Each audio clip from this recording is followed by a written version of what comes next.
Assalamualaikum Mas Tony, apa kabar? Waalaikumsalam warahmatullahi wabarakatuh, Pak Ihsan. Kabar baik, alhamdulillah. Alhamdulillah, itu yang penting sehat zaman sekarang nih rumah sakit pada penuh Mas Tony. Awas Oh, hati-hati gitu Mas ya. Tony, di rumah Anda ada Rumah sakit mana ini? Wah, kalau Anda Rumah sakit biasa jalan-jalan, atau rumah sakit jiwa? wah dua-duanya. Jadi kalau kita mau sehat itu kita sempatkan dirilah jalan-jalan ke rumah sakit katanya. Waduh kita tahu nikmat sehat. Tapi saya ini ada baca Undang-Undang Dasar Pasal 33. Ini urusan tambang menambang nih. Karena disebutkan di situ ya, bumi dan air dan kekayaan alam yang terkandung di dalamnya dikuasai oleh negara dan dipergunakan untuk sebesar-besarnya kemakmuran rakyat. Entah apa tafsirnya bahwa tambang ini akan dibagi-bagi kepada ormas pula ini.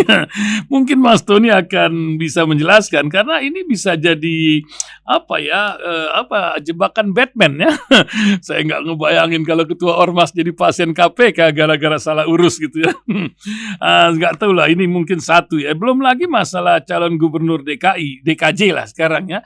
Kemarin Mas Tony bikin tulisan panjang itu urusan Hang Heng Hong, tak ada apa pekan lalu ya. Manuver-manuver tentang penjagalan Anies kah dengan putusan MA ya, Mahkamah Anak kata orang ini adik.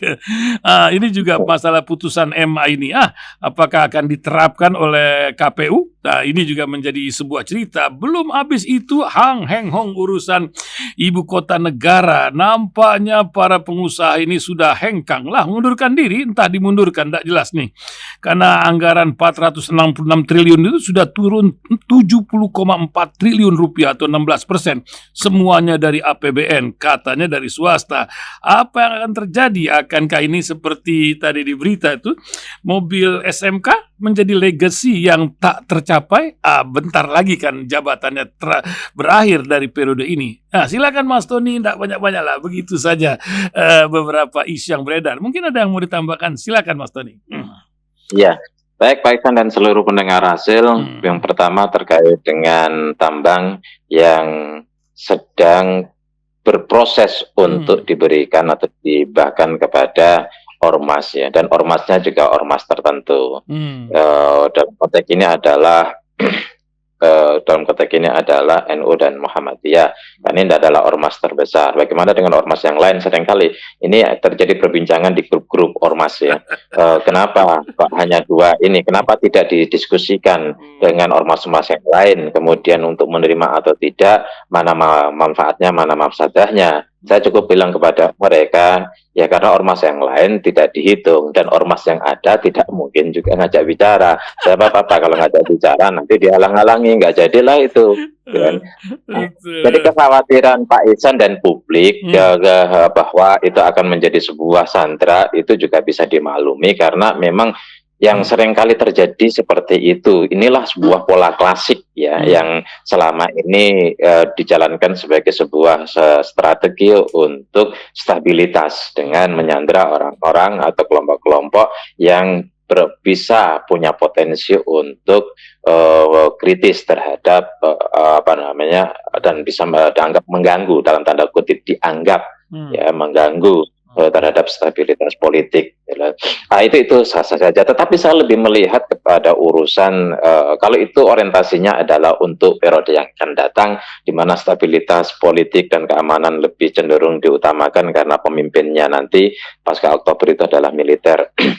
Sehingga terjadi upaya revisi Undang-Undang TNI dan upaya revisi Undang-Undang Polri. Tetapi lepas dari itu, saya ingin melihat dari sisi yang lain. Ini kan urusan tambang. Kalau berkaitan dengan tambang, duit banyak kan di situ. Itulah gudang duit, itulah sumber duit, itulah tempat-tempat untuk ini. Yang saya khawatirkan justru, ya saya pernah dengan teman-teman pejabat tinggi. Dan itu bukan sekali dua kali diucapkan ketika kami kumpul, saya kumpul dengan mereka gitu. Dia bilang, Pak Mas Tony, ya kalau cara Mas Tony nyari duit nggak akan kaya-kaya. Terus gimana caranya? Geser duit. Kalau mau kaya geser duit, maksudnya jadi gini Pak Ihsan, jangan sampai kemudian bahwa tambang ini adalah merupakan sebuah ada hutang, ada tangan di belakang yang berupaya untuk menjadikan IUP ini sebagai atau keputusan ini sebagai upaya untuk menggeser. Ada pihak-pihak atau oknum-oknum yang nanti akan memanfaatkan IUP ini. Sekarang IUP dikasihkan kepada misalnya NU dan Muhammadiyah, dan ini pasti IUP itu pasti tambang terbaik lah. Yang saya dengar tambang terbaik gitu. Ya, terus ketika itu dikasih gitu ya, apakah kemudian diserahkan sepenuhnya pengelolaan? Silakan aku kasih, Anda kelola, cari kontraktornya, silakan, gitu kan? Kan kontraktor banyak. Ya, mereka punya komunikasi. Selama ini kan juga yang nyumbang NU, yang nyumbang Muhammadiyah, sebagian ada pemain tambang, punya hubungan emosional, bahkan mungkin ya ada anggota-anggota Muhammadiyah atau anggota-anggota NU yang notabene adalah pebisnis di tambang. Mungkin bukan mereka yang ada di struktural. Kemarin sempat yang ada di struktural kan, yang bendahara NU, tetapi jadi sudah tidak lagi jadi bendahara itu. Artinya NU itu, Muhammadiyah itu juga punya orang-orang yang memang memiliki kapasitas sebagai pemain tambang, kapasitas untuk mengurus tambang. Kalau itu diberikan kepada mereka, ya tambang, ya kepada mereka untuk mengelola, saya pikir kita masih bisa husnudzon lah. Gitu. Tapi kalau kemudian nanti yang mengelola itu adalah orang-orang yang masih terkait dengan inisiator atau orang-orang yang masih memiliki kebijakan di bidang ini, ya berarti kecurigaan itu menjadi nyata, menjadi jelas. Gitu loh. Ini problemnya, karena itu duitnya panjang. Takutnya nanti ada oknum-oknum tertentu yang menjadi kontraktor dengan perusahaannya. IUP, udahlah, Anda punya IUP, Anda kan tidak mengerti tentang ini, biar kami garap, Anda dapat sekian. Gitu. Itu satu. Yang kedua, kenapa tidak berpikir bahwa ormas ini mesti dibantu secara signifikan? Jangan dibantu sekedarnya. Kira-kira kebutuhannya berapa? Ormas yang besar berapa dikasih? Seperti partai lah. Ormas yang kecil itu berapa dikasih? Katakanlah di situ ada Al-Wasliyah, ada Wahdah Islamiyah, ada PUI, dan lain-lain sebagainya, ada Persis. Ya, mestinya mereka diberikan bantuan, katakan ormas yang besar seperti NU paling besar ya, setahun misalnya dikasih 1 triliun, kemudian Muhammadiyah 800 miliar, terus kemudian yang lain-lain ya mungkin ada yang 500, ada yang 300 miliar. Nah itu kan nggak seberapa juga, anggarkan 5 triliun misalnya untuk ormas itu. Jadi sudahlah, nggak usah minta kegiatan per event, tetapi minta dana per event, tapi inilah Anda kelola, silakan Anda secara mandiri mengelola ini dengan baik. Ini sebagai hibah dari pemerintah. Anda mau berbisnis dengan dana ini silakan, untuk kegiatan silakan, dan sebagainya. Ya, silakan untuk dipakai. Misalnya seperti itu Pak Ihsan. Itu menurut saya jauh lebih fair. Jadi membuat ormas-ormas itu juga lebih merdeka, gitu. Tidak bisa disandra, yang pertama. Kemudian juga yang kedua, tidak ada pemain lainnya yang berpotensi untuk memanfaatkan itu. Jadi itu mari kita lihat. Kita awali dengan positif ya, positive thinking, kita dengan husnudzon, bahwa tentu ormas-ormas juga senang, gitu kan. Tetapi juga saya berharap ini sudah terlanjur menjadi keputusan. Kalau itu memang dikasih, ya kasihlah betul-betul total, diberikan kepada ormas untuk secara mandiri mereka cari kontraktor untuk mengurus, bukan diintervensi atau di belakangnya ada transaksi-transaksi tertentu. Jangan lupa juga ormas itu bukan hanya NU dan Muhammadiyah, ada ormas-ormas yang lain. Supaya relatif adil, fair, ada kesetaraan, ya berikan kepada mereka juga, meskipun tidak sebesar misalnya yang kepada NU dan kepada Muhammadiyah, karena ini adalah organisasi yang sangat besar, ya 2 terbesar di Indonesia. Jadi menjadi ormas yang lain itu tidak cemburu, ormas yang lain tidak curiga, ormas yang lain ya tidak kemudian iri dan sebagainya. Itu Pak Ihsan ya, terkait dengan ormas ya, ya. Tapi juga dan yang kedua kayaknya putusan Mahkamah Agung, Mahkamah Anak ini menyangkut juga masalah calon gubernur DKI. Ya, Pak Mas Tony sudah bikin sebuah tulisan yang kemarin kita jadikan tajuk di sini. Gimana Mas Tony? Ya, tulisan saya hari ini muncul lagi, dan ada satu tulisan dalam proses tadi pagi saya tulis terkait dengan termasuk menyinggung tentang MA ya. Jadi gini Pak Ihsan, ini soal Mahkamah Agung. Jadi Saya katakan dalam tulisan itu, Pak Jokowi ini adalah seorang yang sangat matang di dalam politik. Hmm. Pegawan, piawe, suhu dalam politik. Hmm. Indikatornya itu apa? Hmm. Susah ditebak. Oh, Jadi susah. membuat lawannya itu bingung. Biasanya kalau ini, oh ini dia punya pola seperti ini. Oh ini akan arahnya ke sini. Oh ini bisa diprediksi. Jadi kayak pemain apa bulu tangkis gitu. Oh kalau dia loncat begini itu nanti arah bolanya begini. Kalau dia depan biasanya nanti dia main netnya begini kan. Kelihatan gitu kan. Udah kebaca lah maksudnya, kebaca. Nah, Pak Jokowi ini nggak kebaca. Itu hebatnya. Hmm. Jadi soal soal misalnya gitu kan, soal MK orang ya nggak mungkin lah MK membuat sebuah keputusan itu akan orang lain itu akan teriak akan apa yang kemudian karisma dan wibawa Pak Jokowi akan terdongkret apalagi ini di akhir masa jabatannya ini di masa akhir jabatannya ya, nggak mungkin lah muncul keputusan MK. Kemudian sudahlah rame sekali nggak mungkin lah nanti itu sampai di apa namanya untuk Kaisang untuk memberikan ruang pada Kaisang itu. Ternyata MA membuat keputusan. Ini menurut saya sebuah kemahiran tersendiri yang tidak semua orang punya gitu loh, untuk melakukan ini ya. Soal Anda mengartikan seperti apa ya silakan. Tetapi sebagai seorang analis politik ya lepas dari soal moral dan etika, ini ketika seorang politisi itu tidak ditebak arahnya, ya tidak ditebak pilihan dan sikap politiknya ke depan, tidak bisa diprediksi, ya tidak bisa diterka, ini adalah seorang politisi yang luar biasa, piawe luar biasa, suhu dan sebagainya. Soal itu kemudian pada akhirnya kelak nanti akan menjadi sebuah catatan sejarah pasca beliau tidak jadi presiden lagi, itu soal lain, Pak Insan, kan? Ya, tapi kita di dalam berbangsa dan bernegara itu memang butuh etika, butuh ketegasan dalam memimpin. Saya selalu menggunakan analogi Amerika ketika legislatif itu membuat sebuah keputusan, ya itu kalau itu berkaitan dengan kepentingan mereka, berkaitan dengan urusan mereka, institusi mereka, maka itu berlaku untuk periode yang akan datang.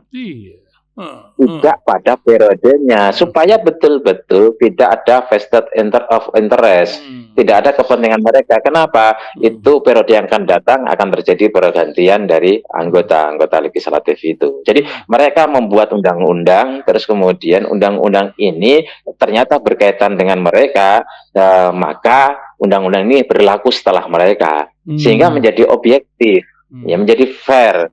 Tapi di Indonesia ada ciri khas. Semakin ke sini ciri khasnya masih kuat, makin kuat. Jadi salah satu pimpinan KPK misalnya itu namanya melakukan gugatan kepada MK terkait dengan usia 4 tahun jadi 5 tahun. Jadi berlaku saat itu juga berlaku gitu. Terus kemudian gugatan ke MK usia untuk pendaftaran berlaku saat itu. Keputusan MA untuk ini berlaku saat itu. Keputusan MK berkaitan dengan undang-undang MK di mana usia MK menjadi seumur hidup sampai pensiun tidak 5 tahun lagi berlaku soal itu. Jadi memang betapa rapuhnya aturan dan kebijakan kita, tidak ada kepastian dan tidak berjangka panjang, tidak memikirkan untuk kepentingan jangka panjang dan kepentingan menyeluruh. Akhirnya untuk kepentingan individu, untuk kepentingan kelompok, dan ini menjadi tidak standar, menjadi rusak. Apalagi sekarang Pak Isan, yang perlu kita baca juga, saya membaca berita hari ini, dan kemarin ya, sebenarnya kemarin juga, dan kemudian hari ini. Jadi ada sowan, sowan anggota MPR, pimpinan MPR, ke Surya Paloh, gitu loh. Pertanyaannya, siapa Surya Paloh, gitu loh. Pejabat apa, posisi apa di negara ini yang diduduki oleh Surya Paloh sehingga pimpinan-pimpinan MPR ini kan pimpinan, ada ketua, ada wakil-wakil ketua datang kepada Surya Paloh. Siapa ini Surya Paloh? Bahkan membicarakan masalah Undang-Undang Dasar 45 ini kan, nanti dulu. Lanjut. Ya, ini itu yang kedua. Jadi ini dulu. Surya Paloh itu siapa gitu loh. Kalau kemudian datang kepada semua ketua ormas, oke. It's okay. Tapi kalau datangnya ketua partai, maksudnya datang kepada ketua partai, semua ketua partai is okay dalam rangka untuk berdiskusi tentang negara masa depan. Kalau kemudian juga datang kepada, tapi kan juga harus datang juga kepada ketua-ketua ormas itu, pimpinan-pimpinan ormas. Oke, untuk membicarakan tentang nasib demokrasi di masa depan. Jadi menggali aspirasi, bukan kemudian datang mewacanakan itu. Jadi dari awal saya sudah mencoba untuk membahas ini ketika si siapa Sekjen Gerindra menyampaikan, bukan Muzani, kalau Dasko kan ketuanya. Muzani itu menyampaikan ke publik atas nama Pak Prabowo bahwa demokrasi kita sudah kacau, demokrasi kita lelah, gitu. Maka perlu untuk kita bicarakan ulang, untuk diskusikan ulang. Itu kan sudah arahnya jelas. Awal sudah membicarakan seperti itu dan mengatasnamakan Pak Prabowo, artinya apa? Oh, ini arahnya udah mau pemilihan presiden oleh MPR.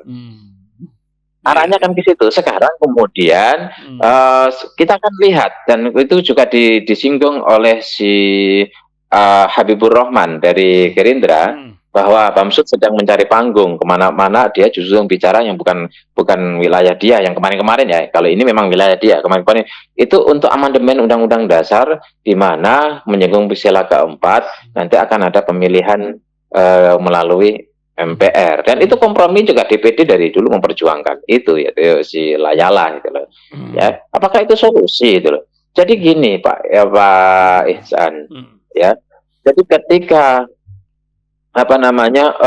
mobil itu mogok atau mobil itu sedang ada kerusakan setir sehingga jalannya zigzag karena mungkin power steeringnya bermasalah, gitu kan, tidak dibenerin. Dan jangan kemudian disimpulkan bahwa mobil ini nggak layak, gitu. Padahal itu karena mungkin yang nyetir yang kemudian membuat kerusakan setirnya. Sopirnya nggak benar, membuat setirnya jadi rusak, gitu kan. Dia asal kalau ada jaglukan, jaglukan kemudian dia dihajar betul, ya, sehingga bannya juga ikut kempes. Wah, ini mobilnya nggak layak, padahal sopirnya mungkin, ya, atau konduktornya yang kemudian ngomporin sopir atau yang lain-lain. Jadi bukan faktor mobilnya yang nggak layak, bagaimana cara membawa mobilnya ini.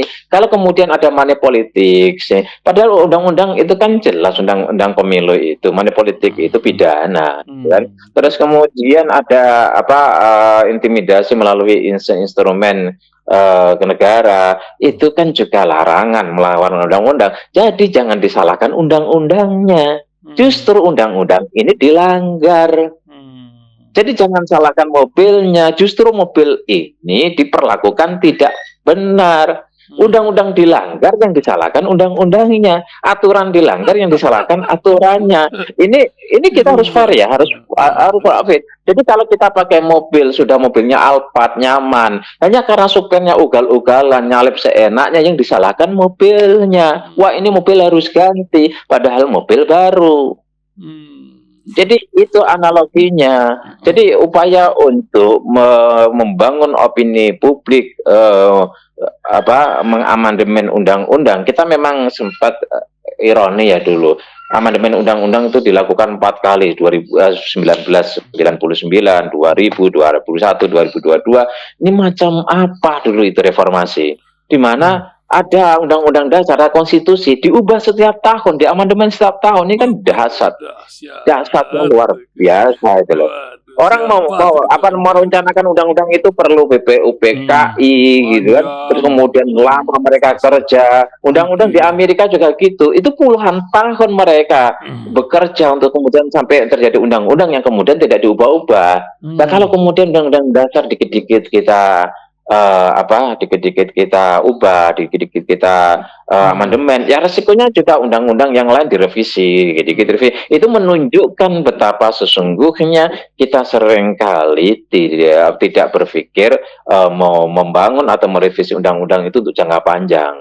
Ya, kalau kemudian revisi tidak bisa dihindari, iya, revisi. Tapi kalau kemudian revisi sampai 4 kali, revisi sampai 3 kali dalam rentang waktu 10-15 tahun, menurut saya kok itu menunjukkan betapa kita bernegara ini tidak memiliki jangkauan jangka panjang. Maka sampai kemudian terjadi, wah kita kan sudah punya jangka panjang itu 2045 Indonesia menjadi Mas.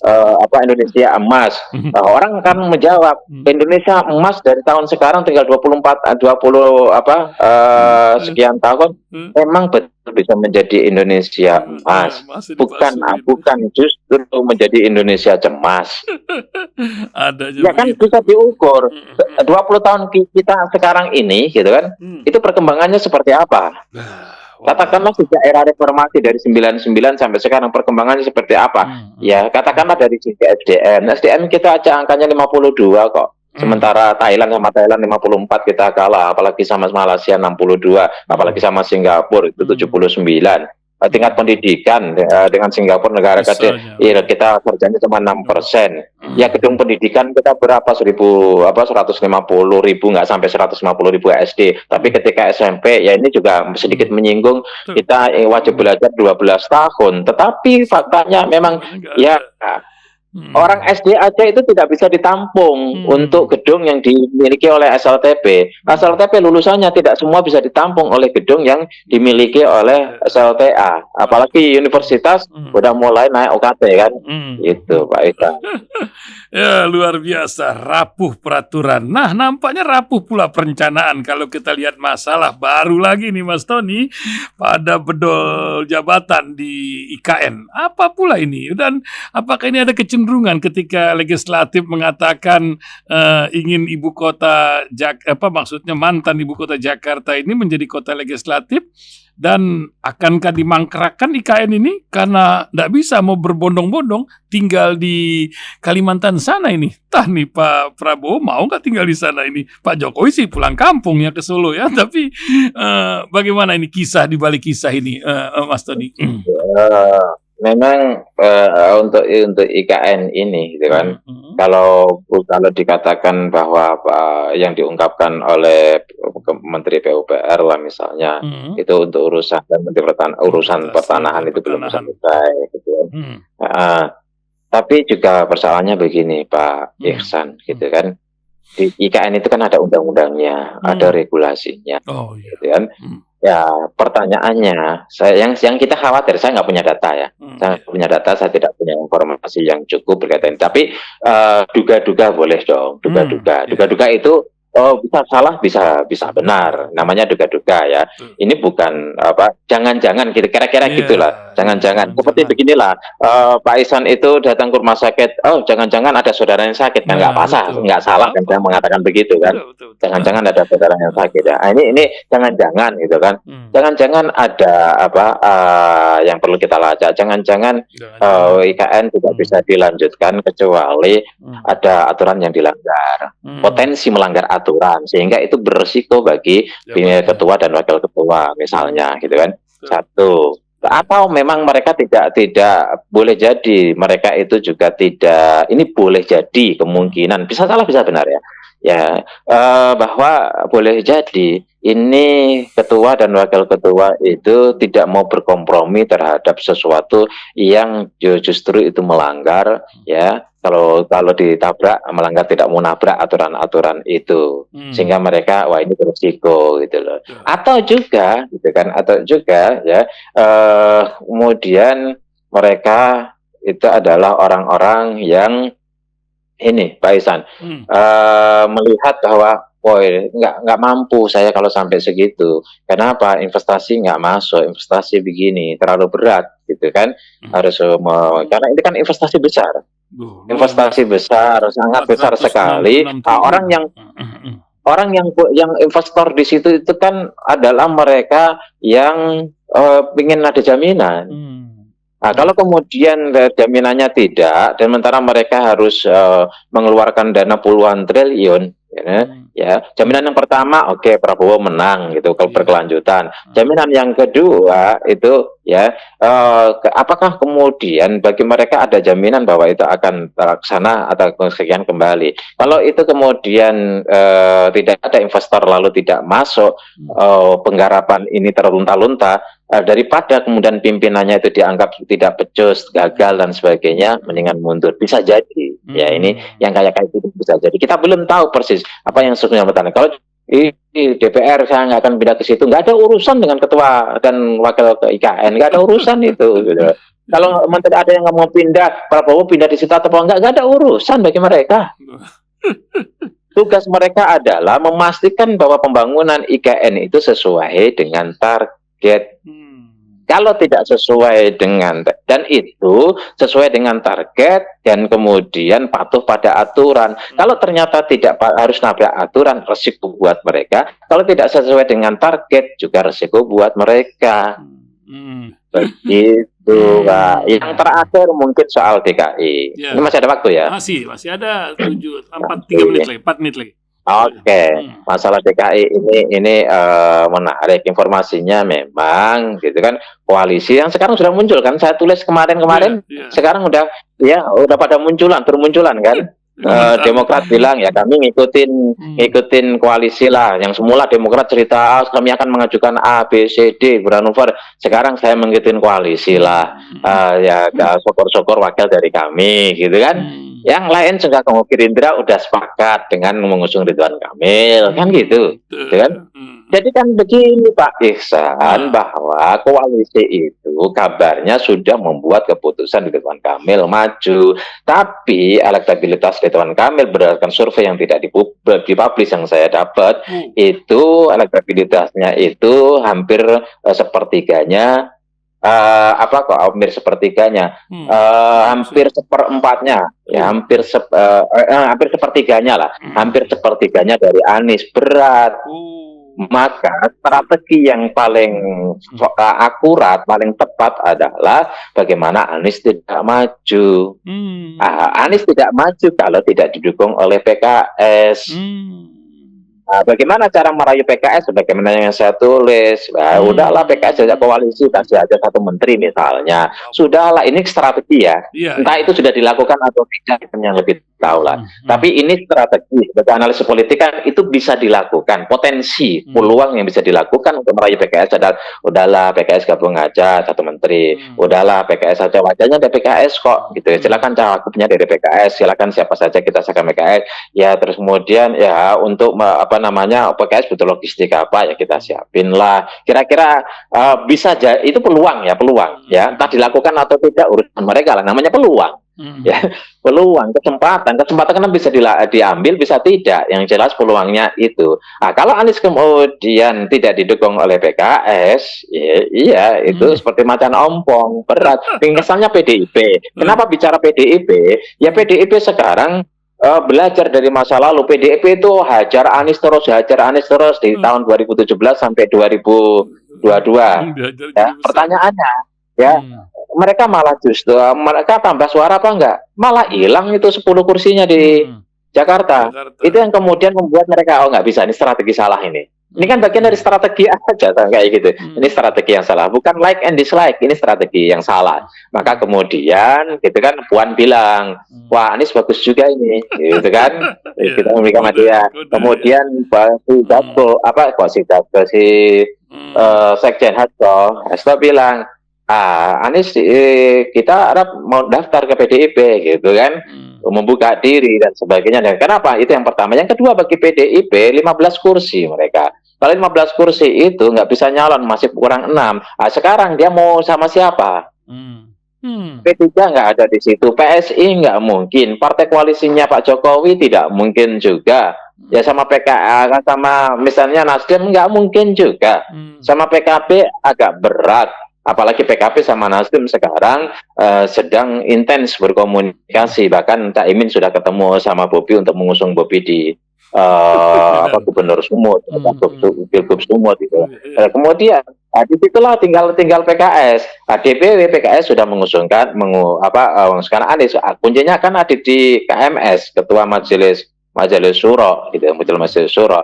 Sebenarnya kalau PKS itu ya berkoalisi nggak salah, tapi tidak harus ada syarat untuk tidak mengusung Anies. Kalau kemudian tidak mengusung Anies, lalu PKS itu ikut bersama dengan partai koalisi dan berada menjadi cawagupnya Ridwan Kamil, ini akan menjadi catatan sejarah bagi PKS. PKS ini kemarin dapat 18 kursi, itu kan kotel efek mengusung Anies Nah, itu. bersama dengan Anies. Jangan, Artinya jelas, mereka yang pendukung Anies yang pada akhirnya memilih PKS ini akan sangat kecewa kalau kemudian PKS ini tidak mengusung Anies. Gitu lah. Apakah kemudian kekecewaan ini sampai berujung seperti P3? Ya, tapi kalau itu akan berulang-ulang, bisa sebenarnya P3 kan bukan hanya sekali. Ketika P3 tidak mengakomodir konstituennya di 2019, tidak lagi mengakomodir konstituennya di 2024, tamat, kelar, selesai. Dan itu sudah saya bilang kepada teman-teman di P3, ini selesai kalau kalian begini ini. Enggak begitu. Udahlah selesai. Mau 2019 saja kalau tidak ada syafaat, dalam tanda kutip ya syafaat ya. Saya sulit kok untuk dapat 4% kok.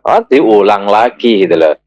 Ya dan kemudian tidak ada yang bertanggung jawab gitu loh. Kalau saya sebagai PLT saya mundur. Oh, harusnya gitu. Malu dong. P3 sejak berdiri belum pernah itu terdiskualifikasi, tidak sampai 4%. Sekarang diskualifikasi. Tidak ada alasan bagi PLT untuk tidak mundur. Lupa kacang dari lonjoran, kata orang Betawi. Pokoknya tidak ada alasan bagi PLT untuk tidak mundur. Ya. Kalau masih punya rasa malu. Gitu. Apa sebagai penutup Mas Tony pagi hari ini? Iya, kalau nanti ini ada dinamika kalau Ridwan Kamil itu nanti sama PKS, kalau ternyata gagal kemungkinan Ridwan Kamil sama Kaisang, atau bahkan mungkin Kaisang di depan nomor 1, kemudian nomor 2. Ini akan seru di DKI itu, apapun nanti, siapapun yang akan maju, ini akan terjadi sebuah dinamika yang seru. Ya bagaimanapun, ya sebagai closing statement kepada seluruh masyarakat, seluruh rakyat Indonesia, marilah kita yang terbaik. Satu, tetap objektif kita melihat segala sesuatu. Yang kedua, luruskan niat bahwa kita betul-betul ingin memberikan sesuatu kepada bangsa ini. Yang ketiga, hilangkan semua rasa benci kepada siapapun, kepada kelompok manapun, gitu kan. Terus kemudian kita semata-mata ketika memberikan masukan, kita memberikan kritik, ketika betul-betul niatnya adalah demi masa depan bangsa, demi masa depan negara, bukan untuk kelompok tertentu atau membenci kelompok tertentu, bukan karena suka kepada individu atau kelompok tertentu, dan bukan karena benci kepada individu atau kelompok tertentu. Begitu Pak Ihsan. Masya Allah. Terima kasih Mas Tony. Kita tunggu tulisannya. Mudah-mudahan Mas Jafas di Banyuwangi masih menunggu ini. Katanya kita lihat nih dukun analisa kita kayak gini. Masya Allah. Assalamualaikum warahmatullahi wabarakatuh. Waalaikumsalam warahmatullahi wabarakatuh.